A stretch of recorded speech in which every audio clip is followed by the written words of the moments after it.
अस्सलामु अलैकुम वरहमतुल्लाहि वबरकातुहू। इन्नल हम्दुलिल्लाह नहमदुहु व नस्तईनुहु व नस्तगफिरुहु व नऊज़ु बिल्लाहि मिन शुरूरि अनफुसिना व मिन सय्यिआति अमालिना।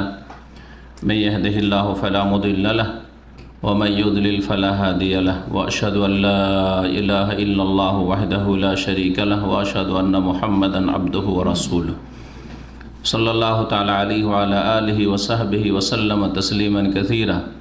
या अय्युहल्लज़ीना आमनुत्तक़ुल्लाह हक़्क़ तुक़ातिहि व ला तमूतुन्ना इल्ला व अंतुम मुस्लिमून। या अय्युहन्नासुत्तक़ू रब्बकुमुल्लज़ी ख़लक़कुम मिन नफ़्सिन वाहिदा व ख़लक़ मिन्हा ज़ौजहा व बस्स मिन्हुमा रिजालन कसीरन व निसाअ वत्तक़ुल्लाह अल्लज़ी तसाअलून बिही वल अर्हम इन्नल्लाह काना अलैकुम रक़ीबा। या अय्युहल्लज़ीना आमनुत्तक़ुल्लाह व क़ूलू क़ौलन सदीदा युस्लिह लकुम आमालकुम व यग़फ़िर लकुम ज़ुनूबकुम व मन युतिइल्लाह व रसूलहु फ़क़द फ़ाज़ फ़ौज़न अज़ीमा। अम्मा बाद फ़इन्न खैरल हदीस किताबुल्लाह व खैरल हदी हदी मुहम्मदिन सल्लल्लाहु अलैहि वसल्लम व शर्रल उमूरि मुहदसातुहा व कुल्लु मुहदसतिन बिदअह व कुल्लु बिदअतिन दलाला व कुल्लु दलालतिन फ़िन्नार। अऊज़ु बिल्लाहि मिनश शैतानिर रजीम। या अय्युहल्लज़ीना आमनु इस्तईनु बिस्सब्रि वस्सलाह इन्नल्लाहा माअस-साबिरीन। মহান আল্লাহ সমস্ত প্রশংসা যে আল্লাহ পাক রব্বুল আলামিন হায়াতের মালিক, মওতের মালিক, সুখের মালিক, ভালো মন্দ সব কিছুর মালিক আল্লাহ রব্বুল আলামিন, যার হাতেই সমস্ত ভালো মন্দের রয়েছে চাবিকাঠি। ওয়ালিল্লাহি খাজাইনুস সামাওয়াতি ওয়াল আরদ, আসমান জমিনের সমস্ত ভাণ্ডার আল্লাহ পাক রব্বুল আলমিনের হাতে রয়েছে। আল্লাহ পাক রব্বুল আলমিন যাকে চান যখন চান সুখী করেন, আর যখন চান আল্লাহ রব্বুল আলমিন দুঃখী করেন। আল্লাহ পাক রব্বুল আলমিনের হাতে সব কিছু। আল্লাহ পাক রব্বুল আলমিনের এই কাজ বান্দার দিকে লক্ষ্য করলে বান্দার জন্য কখনো ভালো কখনো মন্দ। আমাদের মনের মতো যখন কিছু হয়, খুশির খবর, তখন সেটা আমাদের জন্য আনন্দদায়ক, ভালো লাগে। আর যখন আমাদের জন্য এমন কিছু হয় যেটা মনের উল্টা, সেটা আমাদের জন্য কষ্টদায়ক আমাদের দিকে লক্ষ্য করলে। কিন্তু আল্লাহ রাব্বুল আলামিনের কাজের দিকে লক্ষ্য করলে প্রত্যেকটি কাজ আল্লাহ রাব্বুল আলামিনের ভালো। অর্থাৎ আল্লাহ কারো মন্দ করেন না।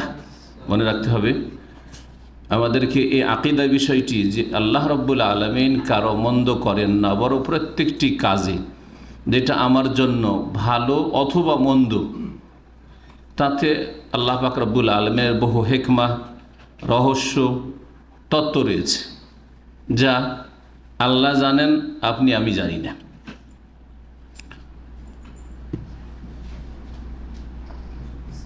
সালাত এবং সালাম নাজিল হোক নবী মুহাম্মদ রাসূলুল্লাহ সাল্লাল্লাহু আলাইহি সাল্লামের ওপর, যার জীবনেও যেমন সুখের দিন এসেছে তেমন দুঃখের দিন এসেছে। যেমন তিনি আনন্দিত হয়েছেন মানুষ হিসাবে আনন্দের সময়, তেমন তার জীবনে শোক নেমে এসেছে, কষ্ট পেয়েছেন, দুঃখিত হয়েছেন বিভিন্ন ক্ষেত্রে। এইভাবে আল্লাহ রাব্বুল আলামিন মানুষকে সৃষ্টি করেছেন। মানুষের প্রত্যেকের জীবনে দুটো দিক রয়েছে। কেউ বলতে পারবেন না যে সারা জীবন আপনি সুখী থাকবেন, আর কেউ এই কথাও বলতে পারবেন না, বললে মিথ্যা কথা বলবেন যে আমি সারা জীবন দুঃখী। আপনার জীবনে দীর্ঘ সময় আল্লাহ পাক রব্বুল আপনাকে সুখ দিয়েছেন, কিন্তু সেই সুখের শুকরিয়া আদায় করেননি। সেই সুখ সম্পর্কে আপনি খেয়াল করেননি যে আল্লাহ কত নিয়ামতে আমাকে রেখেছেন এবং রেখেছিলেন।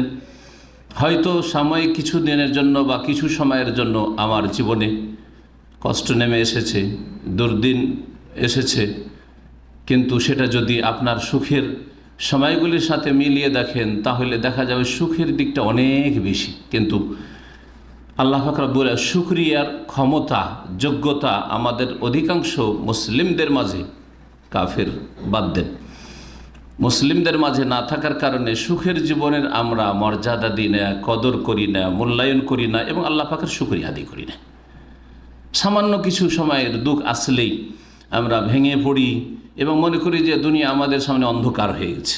এটা হচ্ছে আমাদের ঈমানের ক্ষেত্রে, আল্লাহর প্রতি বিশ্বাসের ক্ষেত্রে আল্লাহ পাক রব্বুল আলামিনের যে নির্ধারিত তাকদীর রয়েছে, ভাগ্য রয়েছে, সেই সবের প্রতি বিশ্বাস এবং তার উপর সন্তুষ্টি প্রকাশের ক্ষেত্রে বড়ই ইমানি দুর্বলতা, আমলের দুর্বলতা তো আছেই, কিন্তু আমাদের ইমানি দুর্বলতা, এই ভূমিকার সাথে সাথে আজকে আমি আলোচনা শুরু করব বিপদ আপদ বা বালা মুসিবতে, দুর্ঘটনায় আমাদের করণীয় কী এবং বালা মুসিবত আসলে তার ফজিলত কী, তার উপকারিতা কী।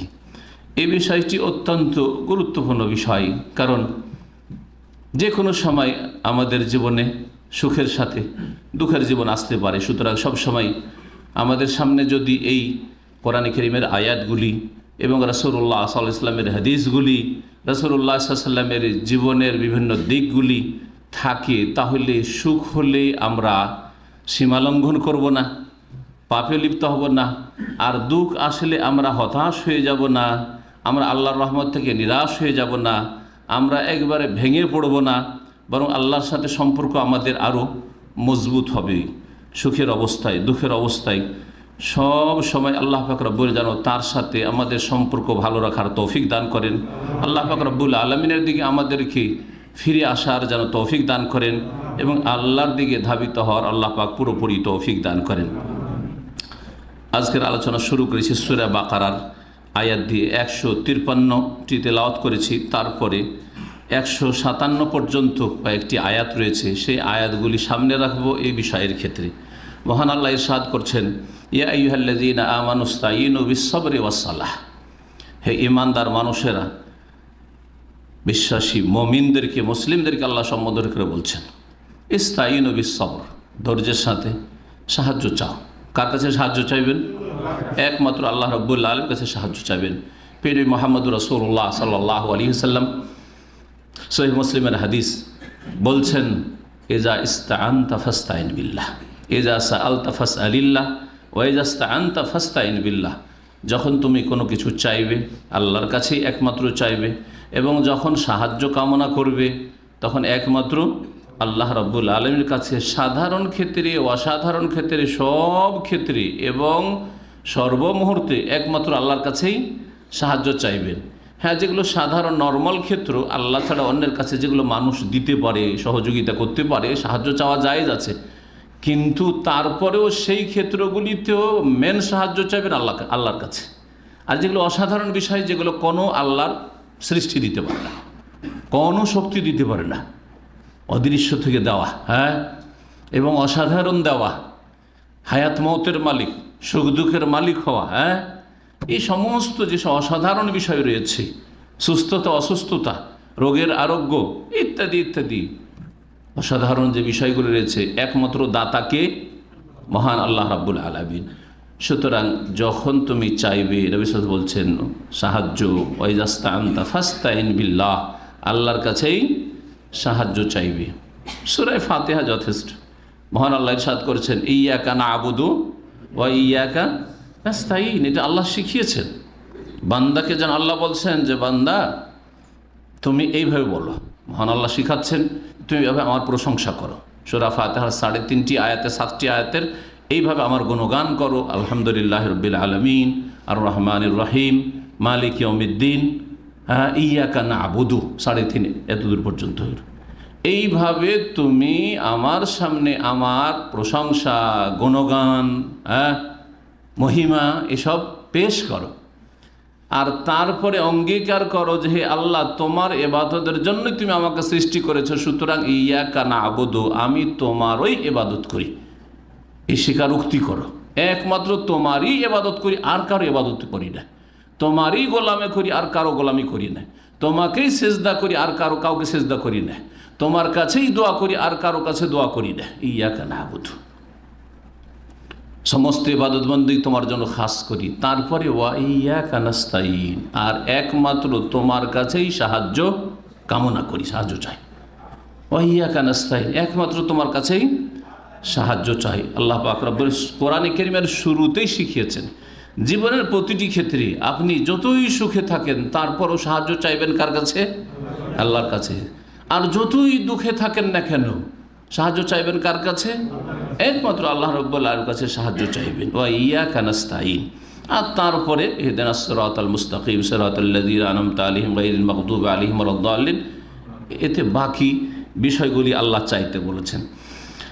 মহান আল্লাহ এখানে ওই সাহায্য চাওয়ার কথা বলছেন, ইস্তাইনু ওই একানাস্তাইন, ওখান থেকে ইস্তাইনু, তোমরা সাহায্য কামনা করো, কিন্তু বিশ্বরে ধৈর্যের সাথে, তাড়াহুড়া করে না। এখনই সাহায্য চাইলাম, আজকে রাত্রে তাহাজ্জুদ পড়ে চাইলাম, এখনই দোয়া করলাম, এখনই মনে মনে আল্লাহকে ডাকলাম, এখনই পেতে হবে না, ধৈর্যের সাথে। এবং ধৈর্য ধরতে হবে, তার মানে বিপদ আপদ আসতে পারে। হ্যাঁ, এটা হচ্ছে মানুষের জীবনের একটা অংশ, যেমন সুখ একটা অংশ তেমন একটা দুঃখ একটা অংশ। সুতরাং ধৈর্যের সাথে সাহায্য কামনা করো। ওয়াসসালাত, এবং আল্লাহ পাক রব্বুল আলমিনের নৈকট্য লাভের জন্য, আল্লাহ পাক রব্বুল আলমিনের কাছাকাছি হওয়ার জন্য সর্বোত্তম উপায় মুসলিম জীবনে হচ্ছে নামাজ, সালাত। সুতরাং ধৈর্যের সাথে আর কি করেন, নামাজের সাথে আল্লাহর কাছে সাহায্য চাও। ধৈর্যের সাথে হতে পারে দীর্ঘ সময় লাগতে পারে আপনার বালা মুসিবত দূর হতে, বিভিন্ন রকম বালা মুসিবত জীবনে রয়েছে। আপনার বালা মুসিবত কখনো সাময়িক হতে পারে, কিছু সময়ের জন্য হতে পারে, কখনো কিছু কালের জন্য হতে পারে, আবার কখনো দীর্ঘকালের জন্য হতে পারে। সুতরাং ধৈর্যের সাথে আল্লাহর কাছে সাহায্য চাইতে হবে এবং আল্লাহ পাক রব্বুল আলমিনের সান্নিধ্য লাভের জন্য, আল্লাহ পাকের নৈকট্য লাভের জন্য সর্বোত্তম উপায় হচ্ছে সালাত, নামাজ। সবচেয়ে নিকটবর্তী হয়ে যায় আকরাবু মা ইয়াকুনুল আবদু মির রাব্বিহি ওয়া হুয়া সাজিদ, সহিহ বুখারী হাদিস। নবী মুহাম্মদ রাসূলুল্লাহ সাল্লাল্লাহু আলাইহি ওয়াসাল্লাম বলছেন, সবচাইতে নিকটবর্তী হয়ে যায় বান্দা রবের, আল্লাহ পাকের, যখন সে সেজদায় লুটিয়ে পড়ে। আর সেজদা একমাত্র নামাজের ভিতরে হয়, নামাজের সে ফরজ নামাজই হোক অথবা সুন্নত নফল সালাত নামাজ হোক। সুতরাং নামাজের সাথে এবং ধৈর্যের সাথে আল্লাহর কাছে সাহায্য কামনা করো। ধৈর্যের সাথে এই জন্যই ইন্নাল্লাহ মা'আস সাবিরিন, কারণ আল্লাহ রাব্বুল আলামিন ধৈর্যশীলদের সাথে, যারা ধৈর্য ধারণ করে তাদের সাথে রয়েছেন। আল্লাহ পাক রব্বুল আলামিনের আল্লাহর সৃষ্টির সাথে থাকাটা হচ্ছে দুই রকমের। একটা হচ্ছে মাইয়াতে আম্মা, সাধারণভাবে আল্লাহর থাকা। আল্লাহ পাক রব্বুল আলামিন সাধারণ মানে সকল সৃষ্টির সাথে রয়েছেন, আরশে আজিমেও আছেন তিনি, সাত আকাশের ওপর তার যে মহান আরশ রয়েছে, সেই আরশের ওপর তিনি সমুন্নত, তিনি সর্বত্র বিরাজমান না, সব কিছুতেই বিরাজমান না। এটা কুফরি আকিদা, এটা হচ্ছে হিন্দুদের আকিদা। মুসলিমের আকিদা হচ্ছে আরশ আজিমের ওপর রয়েছেন, আর আরশ আজিম আল্লাহ রব্বুল সাত আকাশের ওপরে রয়েছে, সমস্ত সৃষ্টির ঊর্ধ্বে রয়েছে। আর সেই আরশে আজিমের ওপরই আল্লাহ পাক সমুন্নত থেকে আবার সকল সৃষ্টির সাথে আছেন তিনি। অহুয়া মাকুম আইনামা কুনতুম, যেখানেই থাকো না কেন হে মানুষ, হে সৃষ্টি, হে মাখলুকাত, তোমাদের সাথে তিনি রয়েছেন। তার জ্ঞানের দিক দিয়ে, তার অপরিসীম জ্ঞান, সব কিছুকে জ্ঞান দিয়ে ঘিরে রয়েছেন আল্লাহ রাব্বুল আলামিন। জি, তার ইলমের দিক থেকে এবং তার ক্ষমতা কুদরতের দিক দিয়ে, তার ক্ষমতার বাইরে কেউ যেতে পারে না, তার জ্ঞানের বাইরে কেউ যেতে পারে না, তার আয়ত্তের বাইরে, এহাতার বাইরে কেউ যেতে পারে না। যে তার আয়ত্তের বাইরে চলে গেছে, খোঁজ খবর পায় না যে এই অপরাধী কোথায় পালিয়ে গেছে, ধরতে পারেন না এমন কথা নেই, জানেন না আল্লাহ পাক এমন কথা নেই। আল্লাহ পাক রব্বুল ইলম, ক্ষমতা, এহাতা, পরিবেষ্টনী, সমস্ত এই রকম বহু দিক হতে পারে, সেসব দিক থেকে আল্লাহ রাব্বুল আলামিন সকল সৃষ্টির সাথে রয়েছেন। আর একটা হচ্ছে মাইয়াতুন খাসা, বিশেষভাবে আল্লাহর কারো সাথে থাকা। এই ক্ষেত্রে আল্লাহ কাফেরের সাথে নেই, আল্লাহ পাপীদের সাথে নেই, আল্লাহ অসৎ লোকদের সাথে নেই, আল্লাহ গুনাহগারদের সাথে নেই, আল্লাহ নাফরমান অবাধ্যদের সাথে নেই, আল্লাহ যারা অধৈর্য তাদের সাথে নেই। জি, আল্লাহ পাক কার সাথে রয়েছেন? ইন্নাল্লাহা মা'আস সাবিরিন, আল্লাহ ধৈর্যশীলদের সাথে রয়েছেন, আল্লাহ সত্যবাদীদের সাথে রয়েছেন, আল্লাহ পাক নিষ্ঠাবান মুহসিনিনদের সাথে রয়েছেন, আল্লাহ পাক রব্বুল আলামিন যারা তার খাঁটি বান্দা তাদের সাথে রয়েছেন, খাঁটি মুমিন তাদের সাথে রয়েছেন। এইরকম বহু আয়াতে খাসভাবে আল্লাহ পাক রব্বুল তার খাস বান্দাদের সাথে রয়েছেন, তার খাস বান্দাদের সাথে আল্লাহ পাক খাসভাবে মানে বিশেষভাবে রয়েছেন। এই বিশেষভাবে থাকা কেমন? যেগুলি সমস্ত সৃষ্টির সাথে আছে, জ্ঞানের দিক থেকে, ক্ষমতার দিক থেকে, পরিবেষ্টনের দিক থেকে, ওগুলো তো আছেই, কিন্তু আল্লাহ পাক তার রক্ষণাবেক্ষণ, হেফাজতের দিক থেকে আছেন। আল্লাহ নেক বান্দাদের রক্ষা করেন, হেফাজত করেন, এই দিক দিয়ে আল্লাহ পাক সৎ লোকদের সাথে আছেন, ধৈর্যশীলদের সাথে আছেন। সাহায্যের দিক থেকে আল্লাহ পাক রব্বুল আছেন, তৌফিকের দিক থেকে আল্লাহ পাক রব্বুল আছেন। এইরকম বহু দিক হতে পারে। আল্লাহ পাক রব্বুল আলামিন আল্লাহর নেক বান্দাদের সাথে আছেন। জি, আর ধৈর্যশীল যারা তারা আল্লাহর নেক বান্দা। ইন্নাল্লাহ মা'আস সাবিরিন। তারপর আল্লাহ রাব্বুল আলামিন শহীদদের কথা বর্ণনা করেছেন, যেটা এখানে আমাদের প্রসঙ্গে নয়, সেই জন্য সেই আয়াতটিকে বাদে 154 নম্বর আয়াত, ওয়ালা তাকুলু লিমান ইউকতালু ফি সাবিলিল্লাহি আমওয়াত বাল আহইয়াউন ওয়ালাকিন লা তাশউরুন। এই শহীদদের সম্পর্কে আল্লাহ পাক রবের বলার পরে বলছেন যে যারা শহীদ হয়ে গেল দুনিয়া থেকে তো চলে গেল, হ্যাঁ, শাহাদাত বরণ করল আল্লাহর কালেমাকে উঁচা করার জন্য, অথবা এরকম আরও শাহাদাত রয়েছে আল্লাহর দিনের জন্য জান কোরবানি করা ছাড়াও, যেসব শাহাদাতের কথা হাদিসে আছে, সময় যদি আজকে কোলায় তাহলে আজকে সেই হাদিসগুলি উল্লেখ করব। তারপরে বলছেন যে এছাড়াও বিপদ আপদ হইতে পারে, মানুষের মৃত্যু ছাড়াও দুনিয়া বহু রকম বিপদ আপদ হইতে পারে, হ্যাঁ, যা আপনাদেরকে বুঝাইতে হবে না। কারো বাড়িতে চুরি ডাকাতি হলে বিপদ আপদ নয়? হ্যাঁ, বিপদ আপদ কি না? কারো ছিনতাই হলো বিপদ আপদ না? কেউ মার খেলো বিপদ আপদ না? কেউ গাল খেলো, হ্যাঁ, মানহানি হলো বিপদ আপদ না? মানসিক কষ্ট পেল বিপদ আপদ না? বহু বিপদ আপদ হইতে পারে, বহু রকমের বালা মুসিবত হইতে পারে। আল্লাহ পাক বলছে ওয়ালানাবলুওয়ান্নাকুম বিশাইইম মিনাল খাউফ, আমি অবশ্যই অবশ্যই হে মানুষরা, হে মুমিনরা, তোমাদেরকে কিছু ভয়ভীতির দ্বারা পরীক্ষা করব। বালা বালা বালা আমাদের দেশের মানুষরা বাংলা ভাষাতে বালা মুসিবত মানে বালাটাকে শুধু বিপদের অর্থে ব্যবহার করে। বালা মানে শুধু বিপদ নয়, বালা মানে যেমন বিপদ তেমন বালা মানে হচ্ছে পরীক্ষা। বালা মানে কি? পরীক্ষা। অসৎ লোকের জন্য বালা হচ্ছে কি? হ্যাঁ, মুসিবত, আযাব, আযাব। কিন্তু মুমিনদের জন্য, সৎকর্মশীল নেক মানুষের জন্য, মুওয়াহিদ তৌহিদবাদী মুসলিমের জন্য, সুন্নতের অনুসারী মুসলিমের জন্য, নামাজি মুসলিমের জন্য, আল্লাহর মুত্তাকি মুসলিমের জন্য সেটা হচ্ছে পরীক্ষা। পরীক্ষা, জি।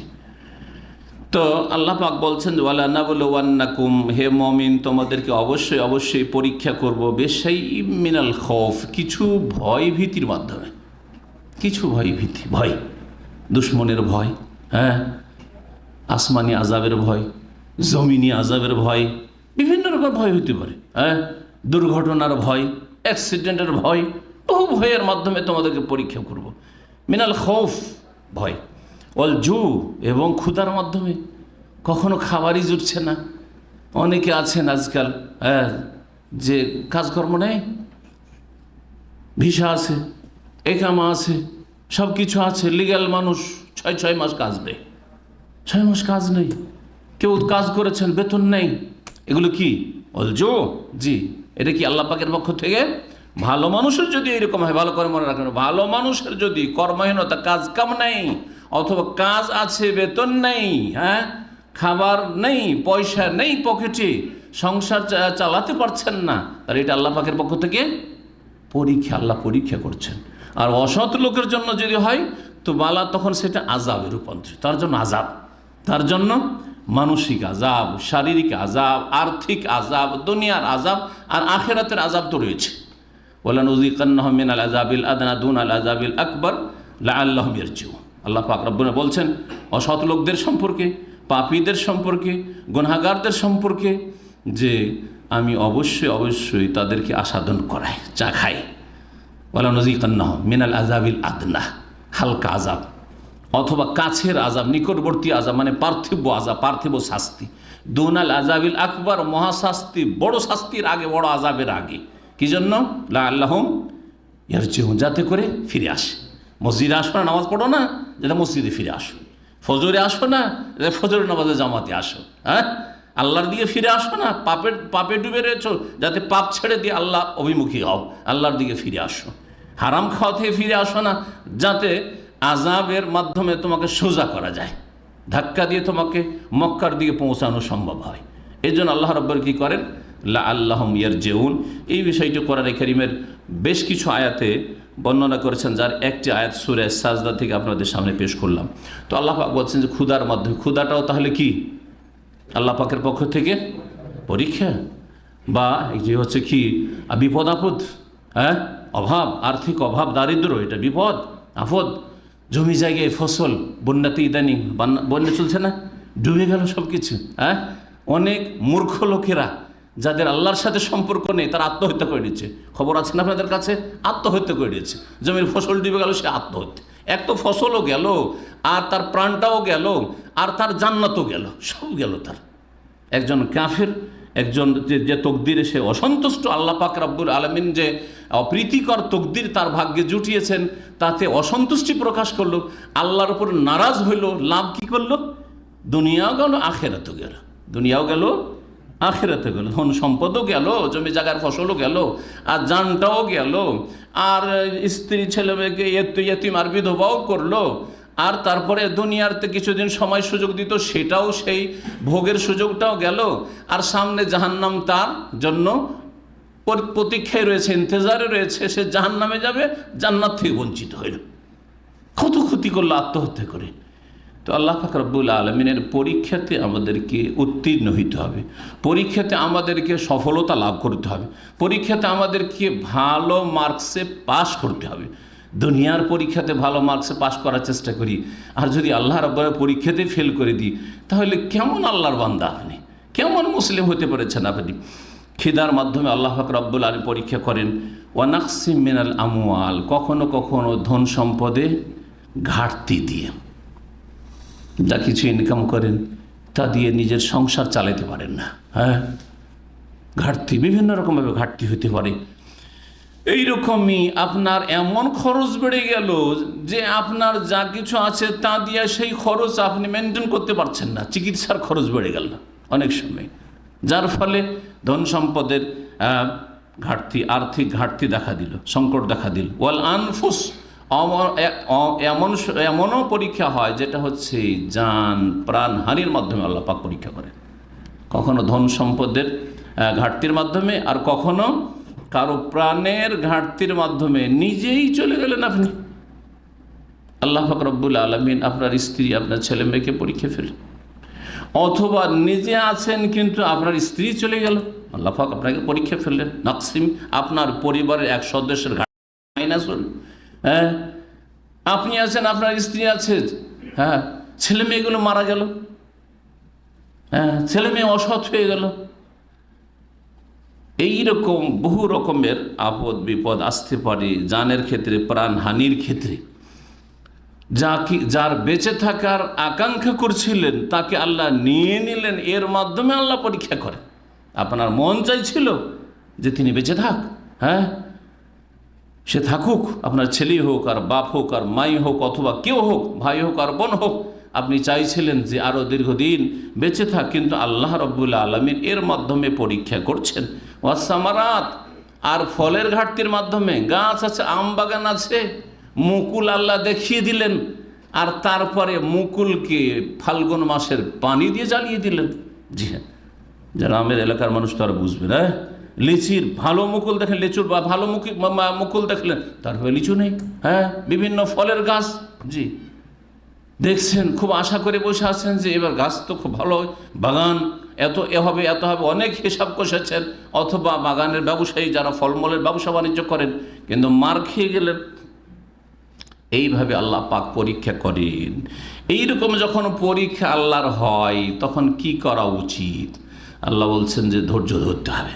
এর সমাধান হচ্ছে কি?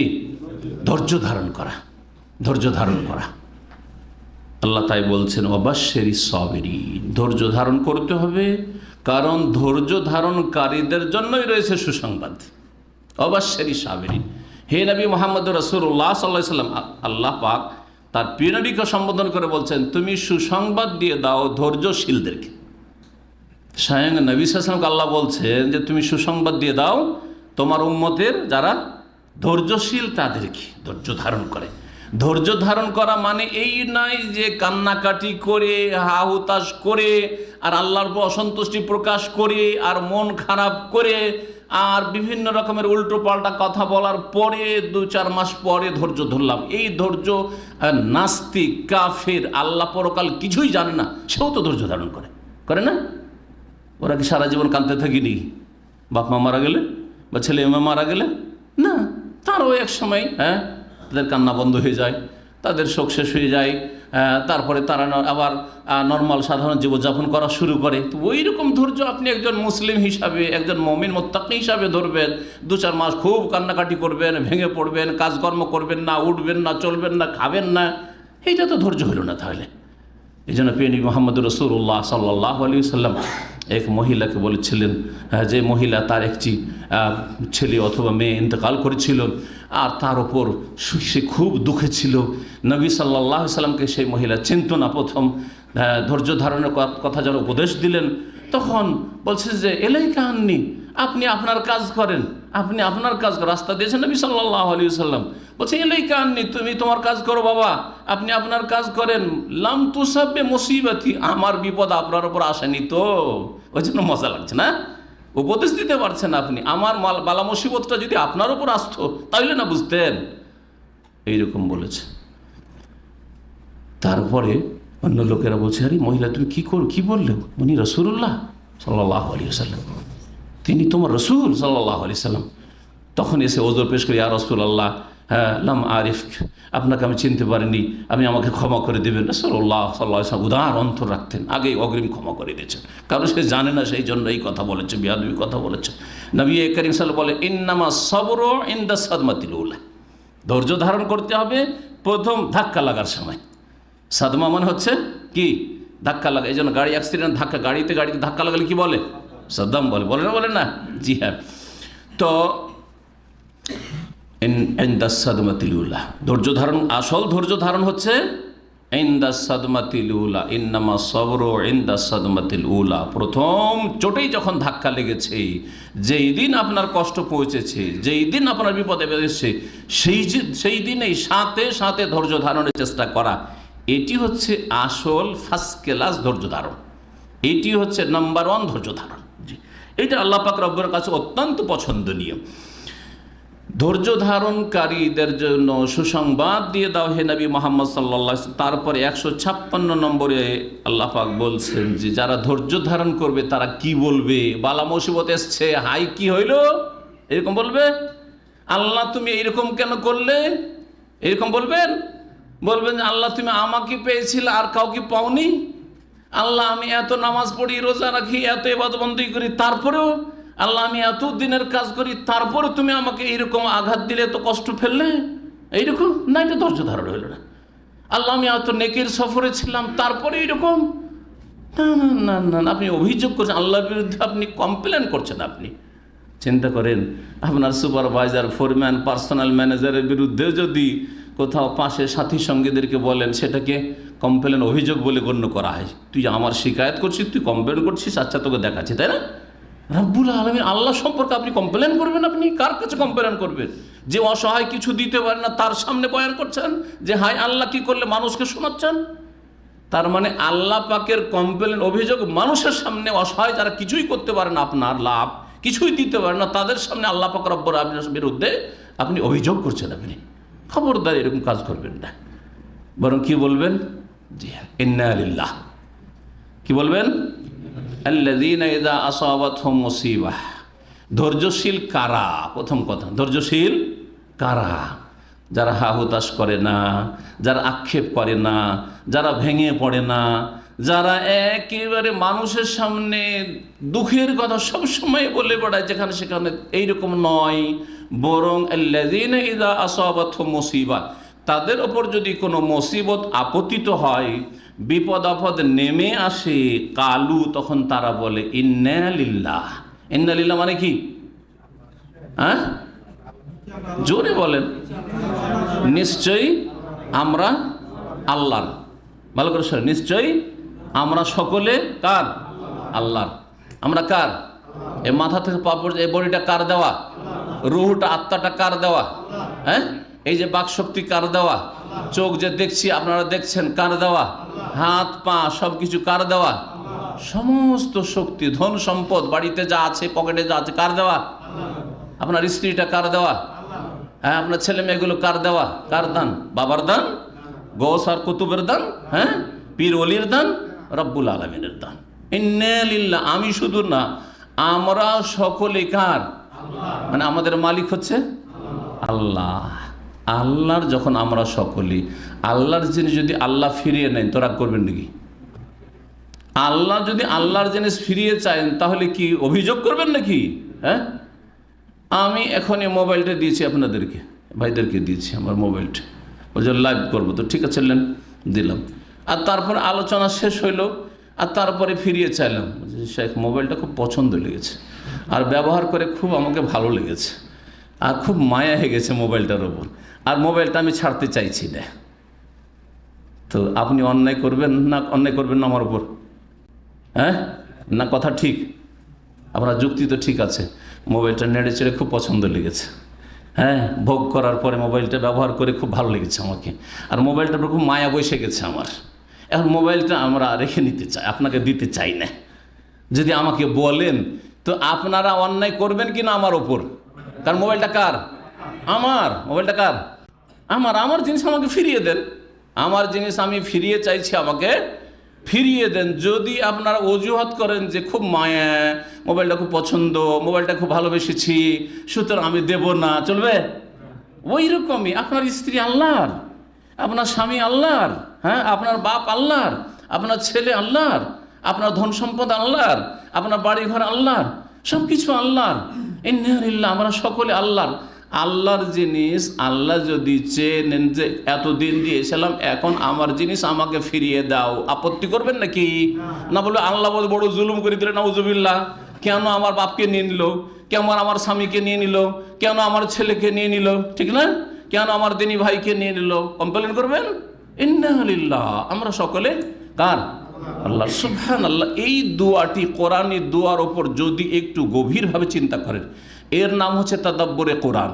কোরআন নিয়ে গভীরভাবে চিন্তা করা, কোরআন নিয়ে গৌর ফিকির করা। আফালা ইয়াতাদাব্বারুন আল কোরআন আম আলা কুলুবিন আকফালুহা। তারা কি কোরআন নিয়ে চিন্তা করেন না? গভীরভাবে কোরআন এর আয়াত, কোরআনের এক একটি বাক্য, হ্যাঁ, কোরআনের এক একটি কথার ওপর আপনি গভীরভাবে চিন্তা করেন। ইন্না লিল্লাহ, আমরা সকলে আল্লাহর। আর যখন আল্লাহর, যার জিনিস তার কাছে কোনো একদিন ফিরে যাবে না, যাবে না, তা বলছেন ওয়া ইন্না ইলাইহি রাজিউন। সুতরাং নিশ্চয়ই আমরা সকলেই আল্লাহর কাছে ফিরে যাব। আমাদের সকলকে আল্লাহর কাছে কি করতে হবে? প্রত্যাবর্তন করতে হবে, ফিরে যেতে হবে। এতেও কোনো সন্দেহ নেই, এতে কোনো সন্দেহ নেই। কাইফা তাকফুরুনা বিল্লাহ ওয়া কুনতুম আমওয়াতান ফাআহইয়াকুম সুম্মা ইউমীতুকুম সুম্মা ইউহয়িকুম সুম্মা ইলাইহি তুরজাউন। কি করে আল্লাহর সাথে তোমরা কুফরি করছো? আল্লাহ বলছেন কাইফা তাকফুরু বিল্লাহ ওয়া কুনতুম আমওয়াতান, তোমরা মৃত ছিলে, মানে তোমরা না নেগেটিভ কিছুই ছিলেন না। যখন পেটে বাচ্চা আসলো তখন বললো যে পজিটিভ। কেন পজিটিভ বলে? এতদিন নেগেটিভ না ছিলেন আপনি, আদাম কিছুই ছিলেন না আপনি। এখন আপনার, হ্যাঁ, আপনি যখন আপনার মায়ের গর্ভে যখন এসেছেন তখন মেডিকেল বলছে কি যে হ্যাঁ, ব্লাড টেস্টে বা ইউরিন টেস্টে কি বলছে? পজিটিভ বলছে, মানে গর্ভধারণ করেছে। ফাহাইয়াকুম সুম্মা ইউমীতুকুম, তারপরে একদিন আল্লাহ পাক কি করবেন? আবার মওত দান করবেন। সুম্মা, হ্যাঁ, সুম্মা ইলাইহি তুরজাউন, তারপরে কি? আল্লাহর কাছে ফিরিয়ে। কাইফা তাকফুরুনা বিল্লাহি ওয়া কুনতুম আমওয়াতান ফাআহইয়াকুম সুম্মা ইউমীতুকুম সুম্মা ইলাইহি তুরজাউন, তারপরে তার কাছে ফিরে যেতে হবে মওতের পরে। আল্লাহ পাক রব্বুল আলামিনের কাছে ফিরে যেতে হবে। মনে রাখবেন, আল্লাহ পাকের কাছে ফিরে যেতে হবে। শুধু আমাদেরকে ফিরে যেতে হবে না, আমাদের আপনাদের যারা দুশমন তাদেরকেও ফিরে যেতে হবে। সুতরাং যারা কারো সাথে দুশমনি রাখে, ভালো করে শুনে রাখেন, পারিবারিক দুশমনি, আপনার সাথে পারিবারিক ঝগড়া, সেজন্য দুশমনি আছে হয়তো, হ্যাঁ, পয়সা নিয়ে দুশমনি, ঠিক না? হতে পারে না, পারে না? হ্যাঁ, গোত্রীয় দুশমনি, যে কোনো রকমের শত্রুতা, ধর্মীয় দুশমনি, আকিদার দুশমনি, মুসলিম আর কাফের, অথবা মুসলিম কিন্তু বিদাতি মুসলিম আর সহি আকিদার মুসলিম, যার ফলে বিদাতি মুসলিম যারা নিজে মুসলিম দাবিদার, তারা সহি আকিদার কোরআন সুন্নাহর অনুসারী ভাইদের কট্টর দুশ্মন। এত দুশ্মনের দুশ্মন যে ইহুদি নাসারার ক্ষেত্রে এত দুশ্মনী রাখে না। কোনো ইহুদি নাসারা যদি দুর্ঘটনার শিকার হয় তো এত খুশি হয় না। কোনো ইহুদি নাসারা যদি মারা যায়, হালাক হয়, তো এত খুশি হয় না। যত খুশি হয় সহি আকিদার কোনো ভাই বোনের ক্ষয়ক্ষতি হইলে। কত দুশ্মনী তাদের ভরা আছে। তাদেরকে বলছি যে শুধু মারা যাবে আর শুধু হতাহত হবে বা ক্ষতিগ্রস্ত হবে তোমাদের যারা দুশ্মন তারা, আর তোমরা হবে না, তোমাদের হবে না। আজকে যদি কারো পালা হয় কালকে আর কারো পালা রয়েছে। আজকে যদি তোমার দুশ্মন যাদের মনে করছো তাদের পালা থাকে, তো কালকে তোমাদের পালা আসতে পারে না, পারে না? একদিন তো মতের পালা আসবে, মতের পালা অবশ্যই আসবে। সুতরাং ভালো করে মনে রাখবেন যে কারো দুশ্মনী করি অথবা কারো বিরুদ্ধে বিদ্বেষ প্রকাশ করি কোনো ক্ষতি করতে পারবে না। আল্লাহ পাক রব্বুল যার ভাগ্যে যতটা রেখেছেন, যেইভাবে রেখেছেন সেটাই ঘটবে, তার একটু সামনেও যাবে না আর তার পিছনেও থাকবে না। এটা হচ্ছে তাকদীরের প্রতি ঈমান। ভালো করে মনে রাখবেন, ইন্না লিল্লাহ, কি বলতে হবে? ইন্না লিল্লাহি ওয়া ইন্না ইলাইহি রাজিউন। আমরা সকলে আল্লাহর, সুতরাং নিশ্চয়ই আমরা সকলেই আল্লাহর দিকে একদিন ফিরে যাব। যেতে হবে, সবাইকে যেতে হবে না? কয়েকদিন আগে আমাকে এক ভাই বলছে, আমাদের দিনী ভাই এখানে আসেন, বলছেন আমার আব্বা ইন্তেকাল করেছে আর খুব কান্না করছে টেলিফোনে। ধৈর্য ধারণ করতে বললাম। সুবহানাল্লাহ, হ্যাঁ আপনার আব্বা আজকে গেছেন। আরে আপনার আব্বা আমার আব্বার চাইতে প্রিয় আমার কাছে, আপনার কাছে মুহাম্মদ রাসূলুল্লাহ, তিনি দুনিয়া থেকে চলে গেছেন, তিনি দুনিয়া থেকে চলেছেন। আমার আব্বা আপনার আব্বার চাইতে প্রিয় আবু বকর সিদ্দিক, ওমর, ওসমান, আলী, সাহাবায়ে কেরাম, তাই না? এটা ইমানি ভালোবাসা, ইমানি শ্রদ্ধা, ইমানি ভালোবাসা। তারা দুনিয়া থেকে চলে গেছেন। সুতরাং সবাইকে যেতে হবে। আল্লাহ পাক সময় যার যখন নির্ধারণ করেছেন তখনই তাকে যেতে হবে। ওয়া ইন্না ইলাইহি রাজিউন। যারা এই দোয়া পড়ে, এবং এর সাথে বেশ কিছু হাদিসে দোয়া আছে, ইনশাআল্লাহ তাআলা সময় হলে ইনশাআল্লাহ আগামীকালকে এসা পরেও আমার এই আলোচনার বাকি অংশটুকু থাকবে, তাতে ওই হাদিসের দোয়াগুলিও আপনাদেরকে শিখিয়ে দেব, যাতে করে বিপদ আপদে, বালা মুসিবতে, কেউ মারা গেলে অথবা কেউ বিপদ আপদে পড়লে এই দোয়াগুলি নিজেরা পড়বেন, যে পড়বে সেও পড়বে, এবং অন্যরা যারা তাদের আপনজন তাদেরকে দিনের জন্য ভালোবাসে অথবা দুনিয়ার ক্ষেত্রে আত্মীয়তার জন্য তাদের সাথে ভালোবাসা রয়েছে, তাদের ক্ষয়ক্ষতিতে ব্যথিত হয়, তারা এই দোয়াগুলি পড়বে, কোরআন এবং হাদিসের দোয়াগুলি বালা মুসিবতের সময় পড়বে। আল্লাহ পাক বলছেন যারা ধৈর্যশীল আর যারা বলে ইন্না লিল্লাহি ওয়া ইন্না ইলাইহি রাজিউন, ধৈর্যশীলরাই বলে এটা। ধৈর্যশীলরা কি বলে? ইন্না লিল্লাহি ওয়া ইন্না ইলাইহি রাজিউন। শুধু মরণের সময় পড়বেন না, এটা আমাদের বাংলাভাষীদের রোগ। কারো মরার খবর পেলে কি পড়ে? ইন্না লিল্লাহি ওয়া ইন্না ইলাইহি রাজিউন। সে মুসলিম মরুক আর কাফের মরল, কাফের মরল ইন্না লিল্লাহি পড়ে ফেলবে, এমন অভ্যাসে আছে। এটা তো হয়তো একটু বলবেন যে কি জানি, জাহেলরা পড়তে পারে, কিন্তু ভাববেন যে হ্যাঁ যারা দিন বুঝে পড়বে না, কিন্তু অসৎ বেনামাজি, আর বেনামাজি অমুক মারা গেছে, ইন্না লিল্লাহি ওয়া ইন্না ইলাইহি রাজিউন। নামাজি বেনামাজি দেখার বিষয় নেই। মুশরিক কবর পূজারি মারা গেছে, ইন্না লিল্লাহি ওয়া ইন্না ইলাইহি রাজিউন, ঠিক না? বিদআতি মারা গেছে, ইন্না লিল্লাহি ওয়া ইন্না ইলাইহি রাজিউন। মরলেই হইল কেউ, মানে মরার খবর পেলে কি পড়ে? মরার খবর পড়ে পেলে পড়া নয়, এটা মুসিবত। আপনার জন্য মুসিবত হলে ইন্না লিল্লাহি ওয়া ইন্না ইলাইহি রাজিউন, সেটা আপনার জানের মুসিবত হোক, মৃত্যুর মুসিবত হোক, অসুস্থতার মুসিবত হোক, বিপদ আপদের মুসিবত হোক, অ্যাক্সিডেন্ট দুর্ঘটনার মুসিবত হোক, অথবা আর্থিক ক্ষয়ক্ষতির মুসিবত হোক, পকেট থেকে হঠাৎ টাকা, মানি ব্যাগ হারিয়ে গেছে, এ কামাটা হারিয়ে গেছে, মোবাইল হারিয়ে গেছে, কি পড়বেন?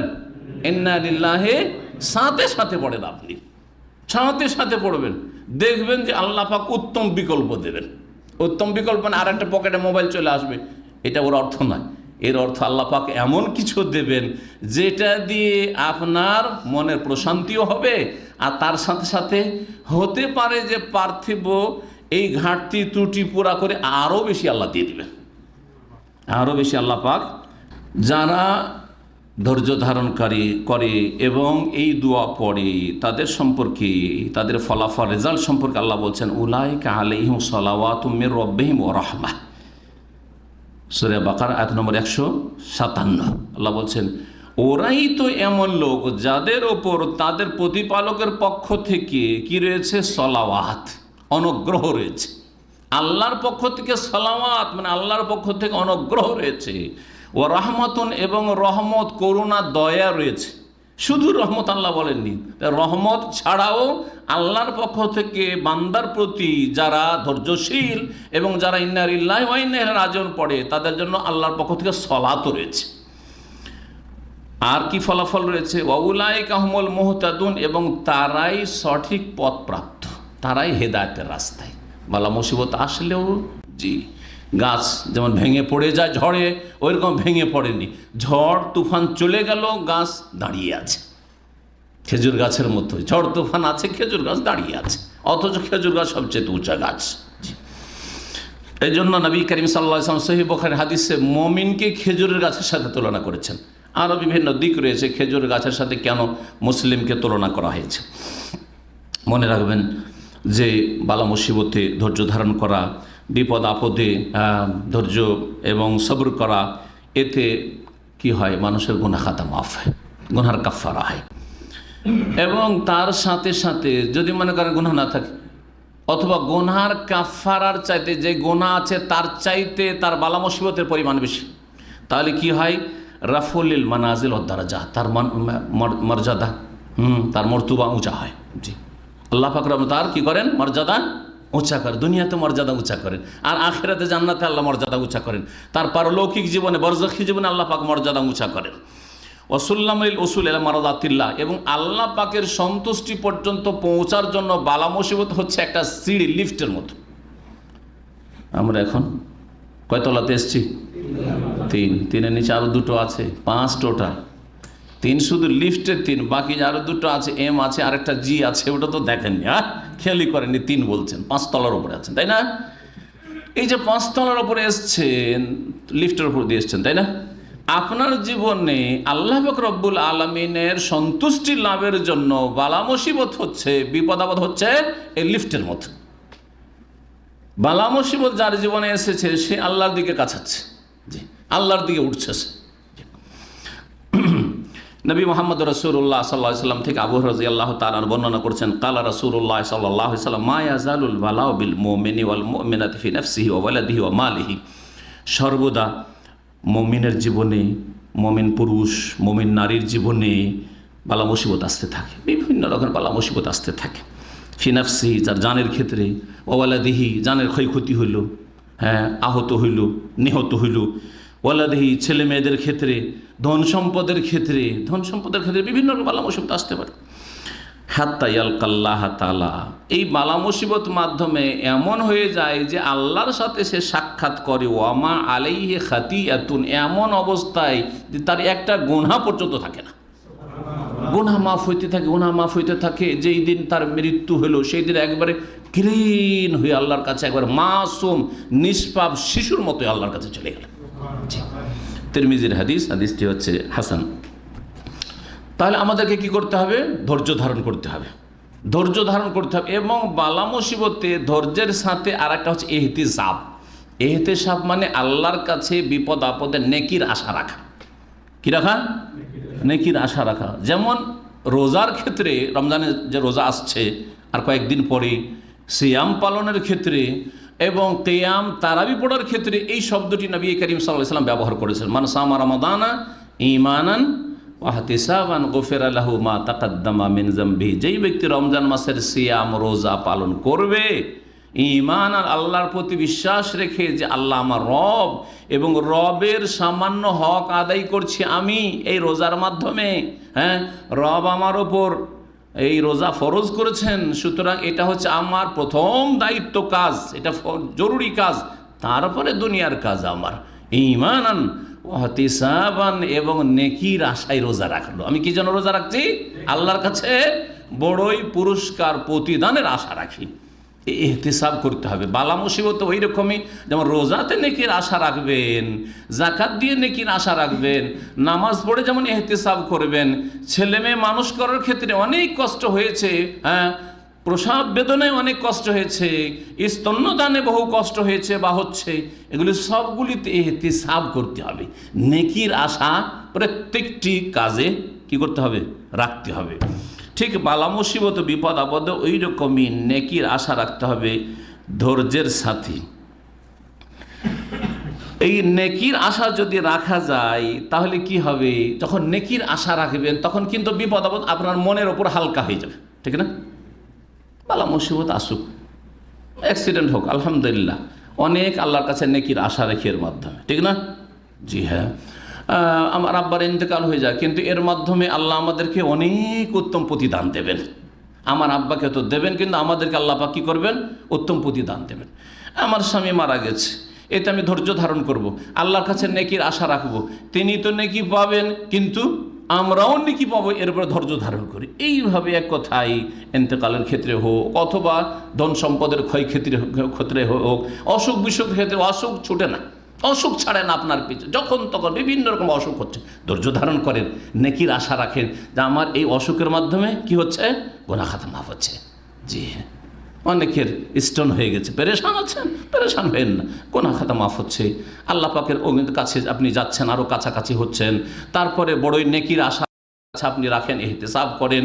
জ্বর হচ্ছে, যাকে জ্বর হয় না তাকে ভালো মানুষ বলে নবী করিম সাল্লাল্লাহু আলাইহি ওয়াসাল্লাম।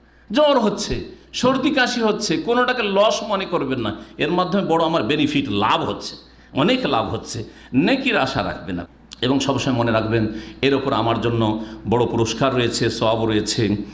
আর মুসিবতের ক্ষেত্রে যদি ধৈর্য ধারণ না করেন, তাহলে এই নেকি থেকে, প্রতিদান থেকে, উত্তম বদলা থেকে বঞ্চিত হয়ে যাবেন। আর হতভাগা সেই ব্যক্তি, বদনসিব সেই ব্যক্তি, যেই ব্যক্তির ওপর মুসিবত আসলো কিন্তু নেকি পেল না। সেটা কে? যে ধৈর্য হারা, যে অধৈর্য, বালা মুসিবতে অসন্তুষ্টি প্রকাশ করলো, হাহাকার অবস্থা তার জীবনে, অশান্তির তার শেষ নাই, এই রকম যারা হবে সেই ব্যক্তি বেশি ক্ষতিগ্রস্ত। আর সেই ব্যক্তি হচ্ছে মাহরুম। আপনি নেকিও পেলেন না, আর প্লাস বিপদ আপদও আসলো, লাভ কী করলেন? বিপদ আপদ যেটা আসার ছিল ভাগ্যে আসলো, নেকির আশাও রাখলেন না, ধৈর্য ধারণ করলেন না, যার ফলে লস আর লস, বালা মুসিবত থেকেও বাঁচতে পারলেন না, আর কিছু নেকি প্রতিদান আল্লাহর কাছে পেলেন না। আরেকটি কথা মনে রাখবেন যে বান্দা যখন কার ওপর বিপদ আপদ দেন, তার মানে আল্লাহ তাকে ঘৃণা করেন না। এটা আমাদের মূর্খ লোকদের সেন্স, ননসেন্সদের সেন্স। এটা ভালো করে শোনা, যাদের জ্ঞান বুদ্ধি কম ইসলাম সম্পর্কে, এলম কম, তারা মনে করে যে লোকটার বিপদ আপদ ছুটে না, তার লোকটা খারাপ, তাই না? বলে না আমাদের দেশের লোকেরা, কোন যে পাপ করেছে, ওর বাড়িতে বিপদের শেষ নেই, বলে না? এটা হচ্ছে ননসেন্স। এটা গাল না, কিন্তু আমি গালের উদ্দেশ্য বলছি, আমাদের আবার কোনো এলাকাতে এটা গাল, হ্যাঁ গাল, ননসেন্স মানে যার জ্ঞান নেই, জ্ঞানহীন লোক, হ্যাঁ বিবেকহীন লোকের কথা এটা। কিন্তু যারা জ্ঞানী মানুষ তাদের কথা শুনেন, তাদের কথা হবে আল্লাহর কথা, রাসূলের কথা সাল্লাল্লাহু আলাইহি ওয়াসাল্লাম, কোরআন এবং হাদিসের কথা।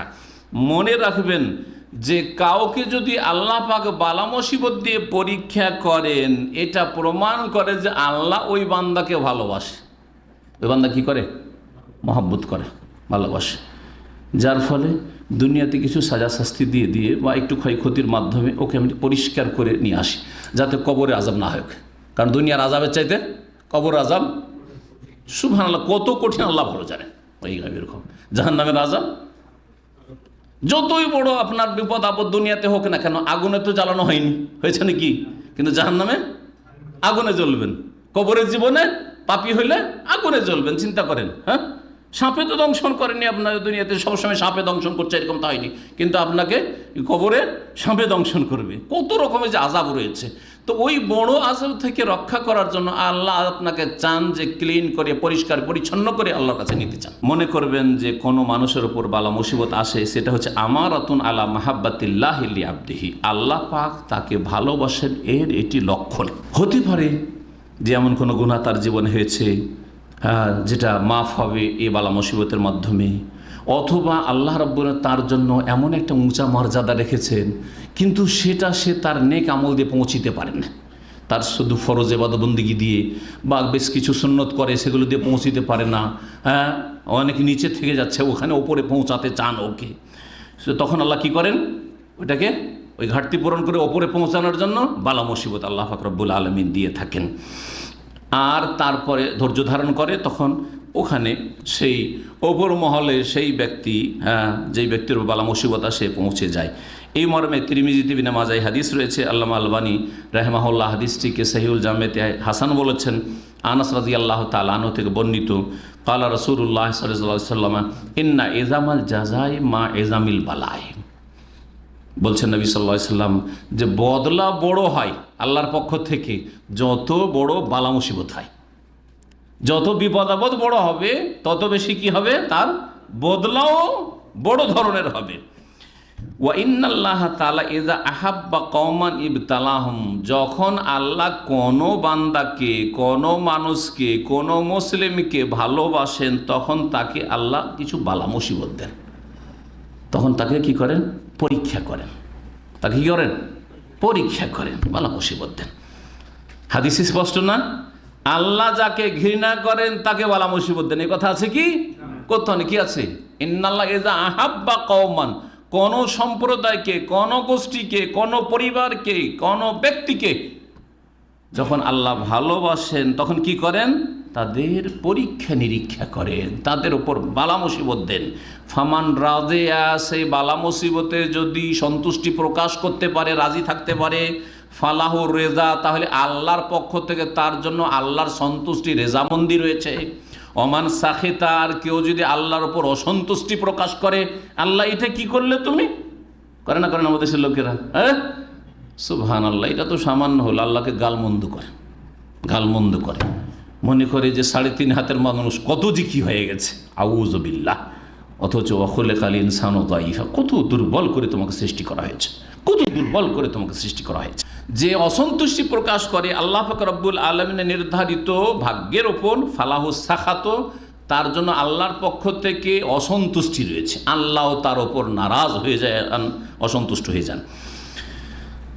যদি ধৈর্য ধারণ করতে চান তাহলে এর জন্য হ্যাবিট করতে হবে, হ্যাঁ, এর জন্য অভ্যস্ত হইতে হবে, হ্যাঁ, অগ্রিম প্রস্তুতি নিতে হয়, নিতে হয় না, হয় না? এই অগ্রিম প্রস্তুতির হেকমতের কারণেই রমজান মাসের রোজার আগে শাবান মাসের বেশি বেশি রোজা, ভালো করে শোনা, যেহেতু শাবান মাস চলছে, শাবান মাসের রোজা সিয়াম সম্পর্কে আলোচনা আর প্রয়োজন ছিল, কিন্তু আমাদের অনেক আলোচনা আছে, সেগুলি আপনারা শুনে নিতে পারবেন আমাদের যে বিভিন্ন মাধ্যমগুলি রয়েছে সেগুলিতে।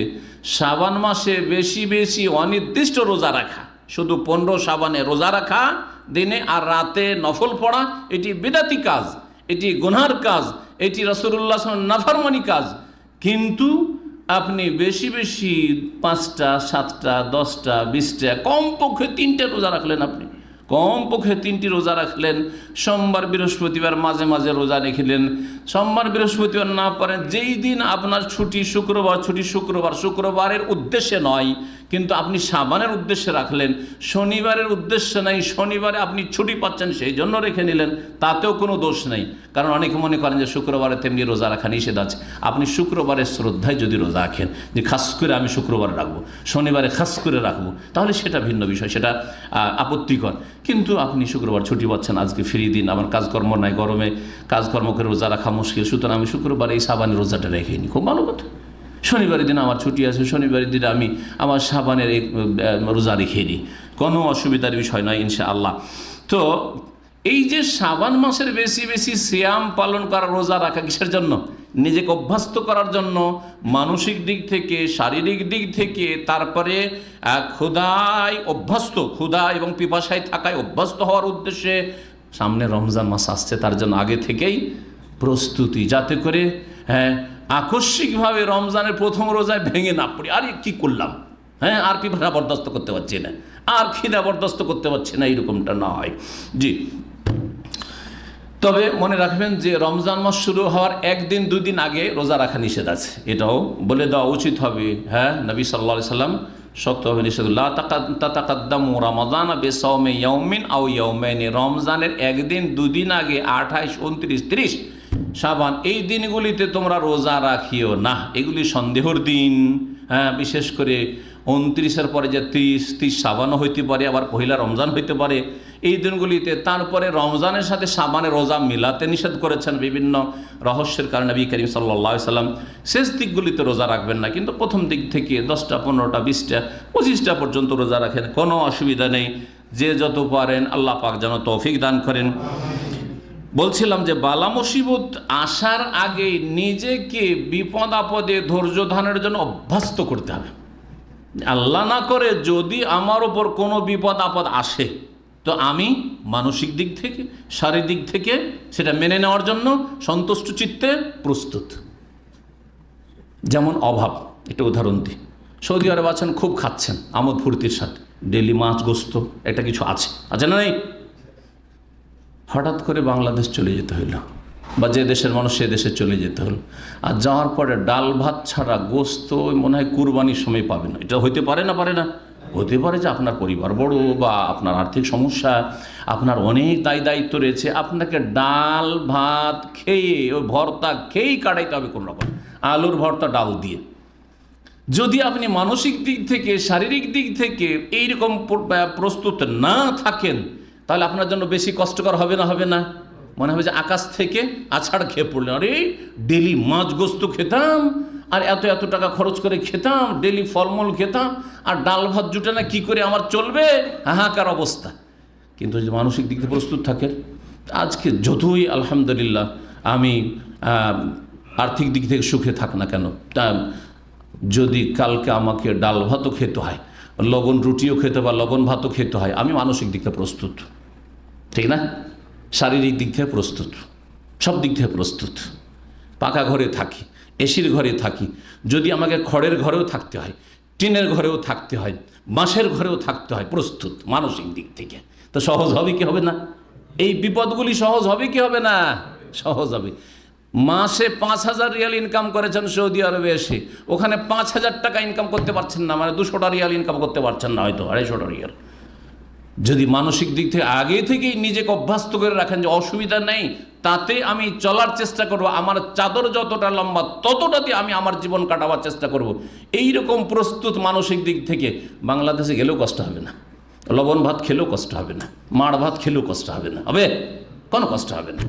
ধৈর্যের ক্ষেত্রে ওই রকম, বালা মুসিবতের ক্ষেত্রে বালা মুসিবত আসার আগেই নিজেকে ধৈর্যশীল বানাবার চেষ্টা করতে হবে, এবং বালা মুসিবতে যাতে করে যে কোনো সময় প্রস্তুত থাকেন, আল্লাহ পাকের ওপর রাজি হয়ে সেটা বরদাস্ত করার জন্য আল্লাহ পাক যেন আমাদের সকলকে তৌফিক দান করেন। এই ক্ষেত্রে তকদিরের বিষয়গুলি, তকদিরের আমার বেশ কয়েকটা আলোচনা আছে, ওই আলোচনাগুলি শুনে, যারা আলোচনা শুনেন অথবা কিতাব যদি সহি কিতাব পান তাহলে সেগুলি পড়বেন, অথবা যাদের কোরআন হাদিসের এলম আছে সেগুলিকে আমলে নিয়ে আসার চেষ্টা করবেন। আল্লাহ পাক আমাদের সকলকে আমল করার জন্য তৌফিক দান করেন। মনে রাখতে হবে যে তকদির আল্লাহ কলম দিয়ে লিখে রেখেছেন, তাই না? সর্বপ্রথম আল্লাহ কলম সৃষ্টি করেন, হাদিস আছে না নেই? আর নবী সাল্লাল্লাহু আলাইহি ওয়াসাল্লাম এই কথা বলেছেন যে জাফাতিল আকলাম বেমা আনতাল আক, কলম শুকিয়ে গেছে, কলমের কালি কি হয়েছে? শুকিয়ে গেছে। হ্যাঁ, আর যেই আমলনামা যে লিখা তকদির লিপি যেটা, সেটাও লিখা শেষ হয়ে গেছে, সেটাকে গুটিয়ে ভাঁজ করে রেখে দেওয়া হয়েছে। জি, লহে মাহফুজ, যা লিখা হয়ে গেছে হয়ে গেছে। তো এই তকদিরের যা কিছু আছে সেটার ওপর আমাকে প্রস্তুত থাকতে হবে সেটা মেনে নেওয়ার জন্য। এর জন্য আগে থেকে অভ্যস্ত হইতে হবে।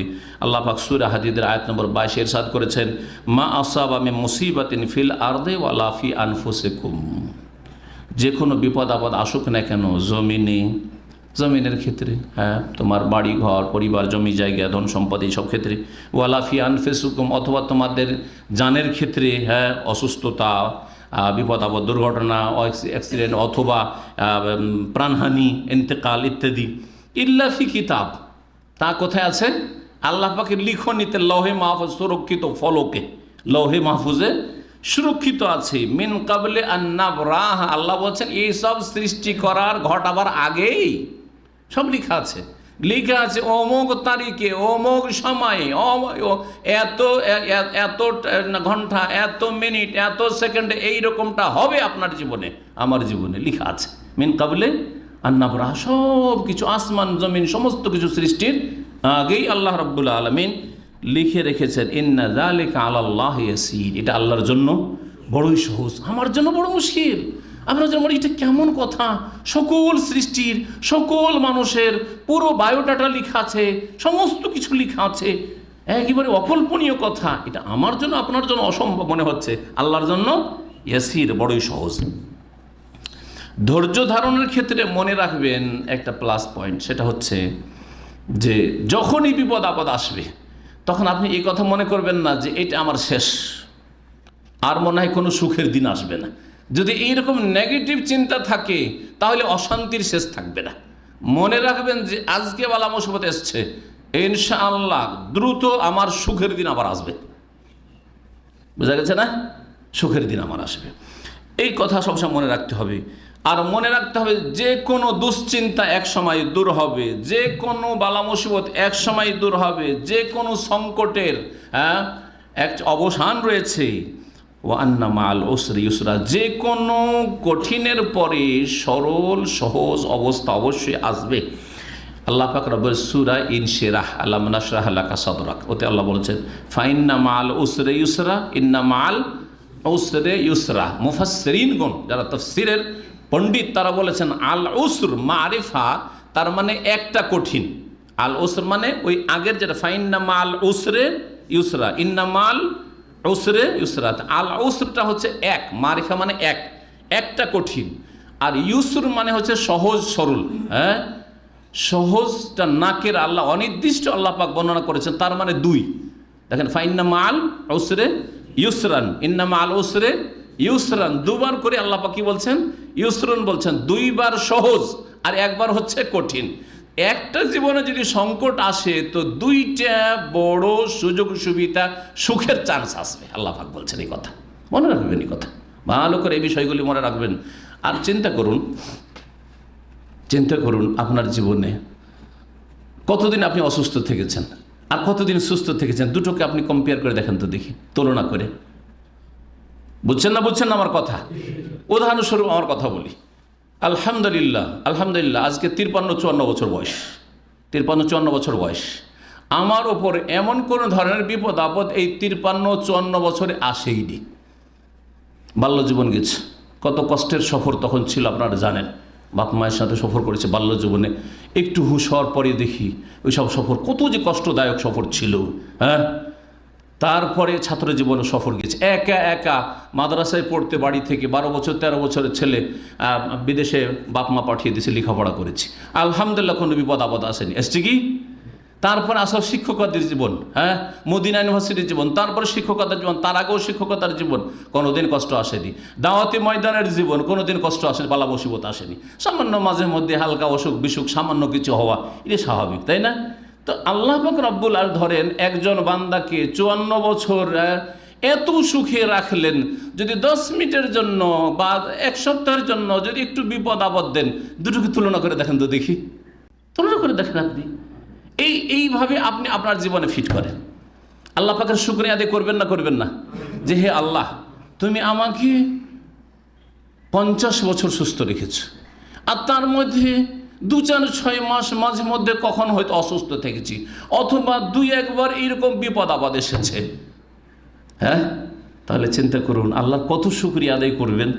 মানুষের জীবনে যেগুলি কষ্টের দিক আছে, একটা হচ্ছে বাপ মা ইন্তেকাল। আলহামদুলিল্লাহ বাপ মা এখনও বেঁচে আছেন, আল্লাহ যেন তাদের দীর্ঘায়ু করেন এবং যতদিন দুনিয়া রাখবেন ইমানের অবস্থায় সুস্থতার সাথে রাখেন। বাপ মা মরার যে কষ্ট আছে এখন পর্যন্ত পাইনি। ছেলে মেয়ে ইন্তেকালের একটা কষ্ট আছে, সেটাও আলহামদুলিল্লাহ এখন পর্যন্ত পাইনি। তো আলহামদুলিল্লাহ এই দিক থেকেও সুখে আছি, তাই না? স্ত্রী ইন্তেকালের কষ্টও পাইনি, তো ওই দিক থেকেও সুখে আছি, ঠিক কিনা? চুরি ডাকাতি, হ্যাঁ, আর ছিনতাই, এইসবের বালা মুসিবত আসেনি। হ্যাঁ, জানের হুমকি কোথাও মেরে দেওয়ার চেষ্টা করেছে এইরকম এখন পর্যন্ত জানি না। কেউ যদি চোখের আড়ালে করে থাকে তো আলহামদুলিল্লাহ এখন আল্লাহ নিরাপদ রেখেছেন, তাই না? তো এতগুলি নিয়ামতের সামনে 10 মিনিটে একটা বিপদ আপদ অথবা কিছু সময়ের জন্য একটু অসুস্থতা, হ্যাঁ, এটা কত সামান্যতম বিপদ আপদ চিন্তা করুন তো দেখি। আপনি একজন মুসলিম হিসাবে জীবনের এই সুখের দিনগুলিকে দুঃখের দিনের সাথে মিলিয়ে দেখবেন, তাহলে আল্লাহর বেশি বেশি শুকরিয়া আদায় করতে পারবেন। এটা একটা দিক। আর একটা দিক হচ্ছে যতই দুঃখে থাকেন না কেন আপনার চাইতে দুঃখী পৃথিবীতে আছে না নেই? আমরা এই রোগী ভাইদেরকে হাসপাতালে দেখতে গিয়ে দেখলাম সুবহানাল্লাহ, এ ভাইদের অ্যাক্সিডেন্ট তো মাশাআল্লাহ 1 সপ্তাহের মধ্যে তারা মোটামুটি সুস্থ হয়ে বাড়ি চলে এসেছে, তাই না? 1 সপ্তাহ 10 দিনের মধ্যে। কিন্তু এমন রোগী দেখলাম কয়েক মাস ধরে, কেউ 2 মাস, কেউ 3 মাস, কেউ 6 মাস ধরে একবারে শেষ অবস্থায়, কথা বলতে পারছে না, নড়তে চড়তে পারছে না, নাক দিয়ে খাবার দেওয়া হচ্ছে।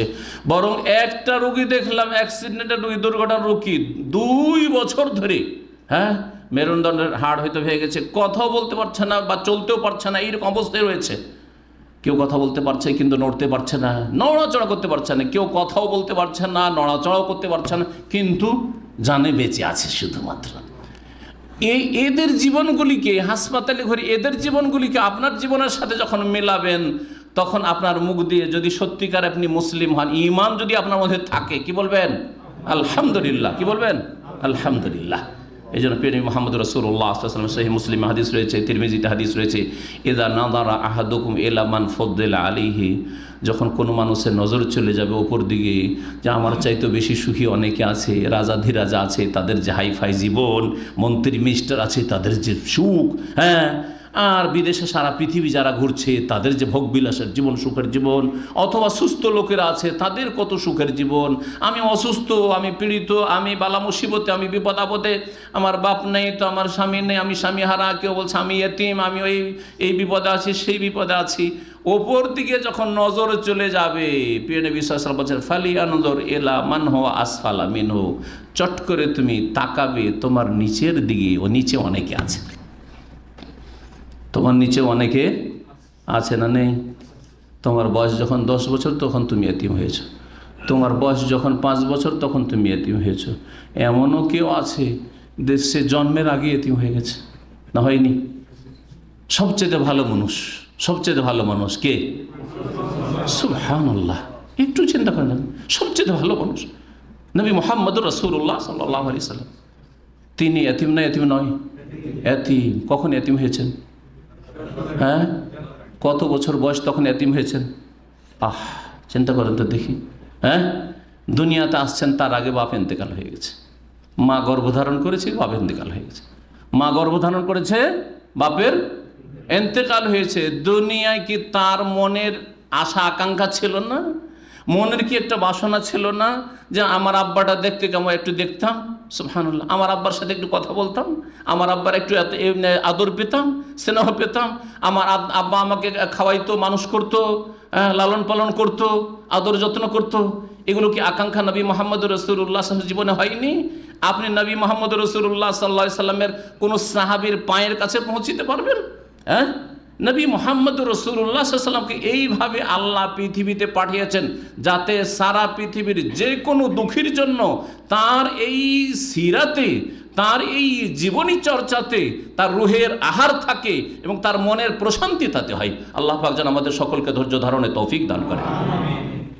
যখনই মুশকিল হবে তখনই আল্লাহ পাক কী করবেন? আসান করবেন। ভালো করে মনে রাখবেন। আর মনে রাখবেন, ধৈর্য ধারণের জন্য আর একটি বিষয় আপনাকে সাহায্য করবে, সেটা হচ্ছে আল্লাহর উপর ভরসা রাখবেন। আল্লাহর উপর কী করবেন? ভরসা রাখবেন।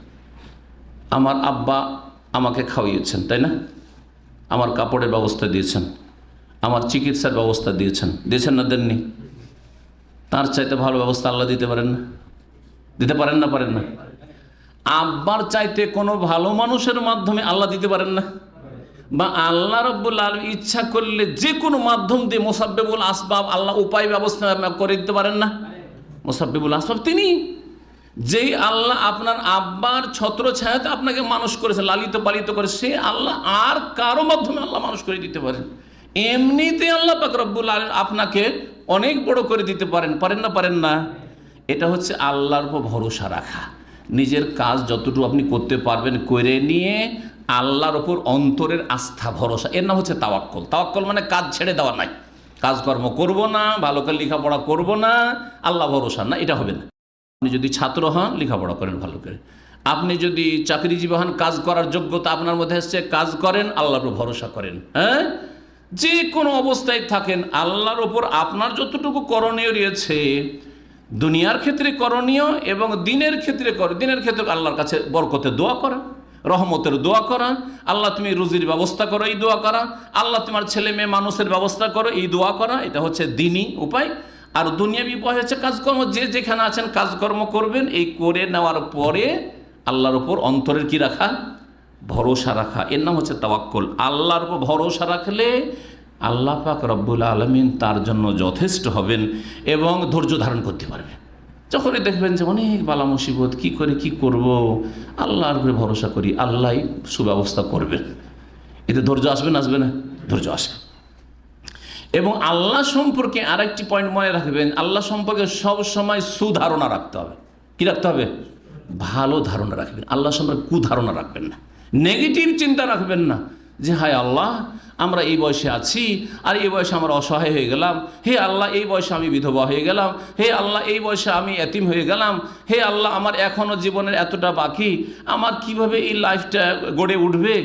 যদি সবসময় নেগেটিভ, না না, আর জীবনটা মনে হয় অন্ধকার, আমার ভবিষ্যৎ একেবারে অন্ধকার। হে আল্লাহ, আমার এক্সিট লেগে যাচ্ছে, কিছুই করতে পারলাম না। নিজে যেটুকু ঋণ করে এসেছিলাম সেইটুকু ঋণ পরিশোধ কোনো রকম করা হলো না, এক্সিট লেগে গেল, দেশে গিয়ে কি করে খাবো? এই যদি সবসময় নেগেটিভ চিন্তা করেন তাহলে কিছুই পাবেন না, আক্ষেপ ছাড়া, দুঃখ ছাড়া, দুনিয়ার বালা মুসিবত ছাড়া, আর আখিরাতে আল্লাহ পাক রব্বুল আলামিন অসন্তুষ্টি ছাড়া কিছু পাবেন না। কিন্তু সবসময় সুধারণ রাখবেন, সুধারণ রুজির ক্ষেত্রে যে আল্লাহ সৌদি আরবে রুজি দিতে পারেন, সে আল্লাহ এর চাইতে ভালো করে আমার বাড়িতে রুজি পৌঁছাইতে পারেন। আমাকে কাজ করতে, যেখানে আল্লাহ রাখবেন সেখানে আমাকে কি করতে হবে? কাজ করতে হবে। ভালো করে শোনেন, এইরকমই মনে রাখবেন যে আল্লাহ রব্বুল আলামিন মুহাম্মদ রাসূলুল্লাহ সাল্লাল্লাহু আলাইহি ওয়াসাল্লামকে রুজি দিয়েছেন, সে আল্লাহ আমারও রাজ্জাক, রুজি দেবেন।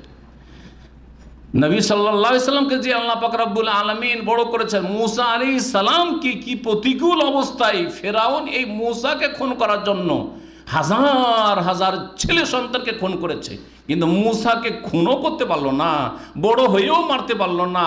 যখন জেনে নিল যে দুশ্মন মূসা, এই মূসার হাতি তো আমার মনে হয় পতন, তখনও খুন করতে পারলো না। কিভাবে আল্লাহ রক্ষা করে এত বড় রসুল করলেন, যার উম্মতের সংখ্যা শেষ উম্মতের পরে সবচেয়ে বড় হবে। জানেন না আপনারা যে নবী মুহাম্মদ রাসূলুল্লাহ সাল্লাল্লাহু আলাইহি ওয়াসাল্লাম উম্মতের পরে সবচেয়ে বড় সংখ্যার উম্মত হবে কার? মূসা আলাইহিস সালামের। তিনি কিভাবে মানুষ হয়েছেন, তাকে আল্লাহ কিভাবে লালিত পালিত করেছেন, তার রব কিভাবে তার যত্ন করেছেন, সে আল্লাহ কি আপনার জন্য নেই? অবশ্যই আছে। সময় শেষের দিকে চলে যাচ্ছে, সেজন্যই এখানে আজকের আলোচনা শেষ করছি। মনে রাখবেন, আল্লাহ সম্পর্কে ভালো ধারণা রাখতে হবে। এই মর্মে হাদিসে কুদসি একটি রয়েছে, আনা ইনদা জান্নে আবদি বি, আমার বান্দা আমার সম্পর্কে যেই ধারণা রাখে সেই রকমই করি। আল্লাহ সম্পর্কে সুধারণা রাখবেন, আল্লাহ ভালো দেবেন। আল্লাহ সম্পর্কে উদাহরণা করবেন যে আল্লাহ আমাকে অসহায় ছেড়ে দিল, তখন আল্লাহ পাক তার সাহায্য টেনে নেবেন। সুতরাং আল্লাহ পাক রব্বুল আলামিন সম্পর্কে ভালো ধারণা রাখবেন এবং মনে রাখবেন যে এই ধৈর্যে এবং আল্লাহর উপর ভরসা করাই আর আল্লাহ সম্পর্কে সুধারণা রাখাই আমাদের দুনিয়ায় কল্যাণ রয়েছে, আখিরাতের কল্যাণ রয়েছে। আর আম্বিয়া রসুলগণের ওপর সবচেয়ে বড় বালা মুসিবত এসছে, অথচ তারা সবচেয়ে প্রিয় আল্লাহ রাব্বুল আলামিনের। ইনশাআল্লাহ তাআলা বাকি অংশটুকু আগামীকালকে আলোচনা করব, যাতে বালা মুসিবতের বিভিন্ন দিকগুলি আসবে এবং বেশ কিছু হাদিস রয়েছে বালা মুসিবতের ফজিলত সম্পর্কে, সেই বিষয়গুলি, বালা মুসিবতে বেশ কিছু হেকমত রয়েছে, সেই হেকমতগুলিও তো কিছু আসবে ইনশাআল্লাহ তাআলা। আল্লাহ পাক রব্বুল আলামিন যেন আমাদেরকে সর্ব অবস্থায় সুখে রাখেন। আল্লাহ পাক রব্বুল আলামিন যেন আমাদের ফিতনা ফাসাদ থেকে, বালা মুসিবত থেকে হেফাজতে রাখেন। আর কখনো যদি এই রকমের বালা মুসিবতের দিন আসে, তো আল্লাহ ধৈর্য ধারণের উত্তম তরিকায় তৌফিক দান করেন। আল্লাহ পাক রব্বুল আলামিন যেন আমাদের বালা মুসিবত থেকে হেফাজতে রাখেন।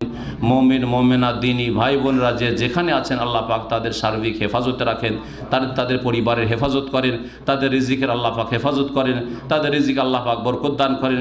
যেসব ছেলেরা এতিম হয়েছে, আল্লাহ পাক মুসলিম এতিম আমার দিনী ভাই যারা দুনিয়া থেকে বিদায় নিয়েছেন, তাদের ছেলের এতিম হয়েছে, আল্লাহ পাক তাদের ছেলে মেয়েদের হেফাজতের আল্লাহ পাক ব্যবস্থা করেন, তাদের জন্য উত্তম রিজিকের আল্লাহ পাক ব্যবস্থা করেন, তাদের দুনিয়া আখিরাতের সমস্ত কিছুতে আল্লাহ পাক যেন বরকত দান করেন।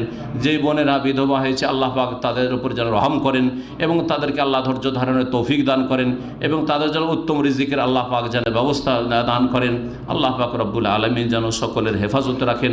আর কোনো দিন বালা মুসিবত আসলে যেন আমরা সন্তুষ্ট চিত্তে ধৈর্য ধারণ করতে পারি এবং আল্লাহ পাক রব্বুল এই ফয়সালাকে মেনে নিতে পারি, সেই রকম ঈমান আমাদেরকে নিজের মধ্যে তৈরি করার তৌফিক দান করেন। ওয়া সাল্লাল্লাহু ওয়া সাল্লাম আলা নবিয়িনা মুহাম্মদ ওয়া আলা আলিহি ওয়া সাহবিহি আজমাইন।